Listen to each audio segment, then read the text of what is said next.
అందరికీ నమస్కారం. మీ హరిబాబు, గుంటూరు మిర్చి మార్కెట్ యార్డ్. ముందుగా ఈరోజు డేట్ చూసుకుంటే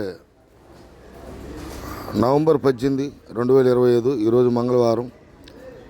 బయట నుండి సరుకులు అయితే 13,500 బస్తాలు అయితే చిల్లర రావడం జరిగింది. కొంత స్టాకులు ఉన్నాయి శాంపిల్కి సంబంధించి. బయట నుంచి దాదాపు ఒక 70 నుంచి అటు ఇటుగా ఒక 70,000 దాకా ఉంటాయని చెప్పి సుమారుగా అనుకుంటున్నాం. ఏదేమైనా 1,00,000 లోపు స్టాకులతో కలిపి అమ్మకాలకైతే మార్కెట్లో ఉన్నాయండి. ఇప్పుడిప్పుడే వ్యాపార లావాదేవీలు మొదలవుతున్నాయి. మీరు కాసేపట్లో మెయిన్ వీడియోలో ఏ మిర్చి రకాలకి మార్కెట్ ధర ఏ విధంగా ఉంది, ఏ రకాలు స్పీడ్గా ఉన్నాయి, అసలు మార్కెట్ పొజిషన్ ఏంటనేది నెక్స్ట్ వీడియోలో మీరు చూడవచ్చు. సబ్స్క్రైబ్ చేసుకోండి, నోటిఫికేషన్ వస్తుంది, ఎంతో ఉపయోగపడుతుంది.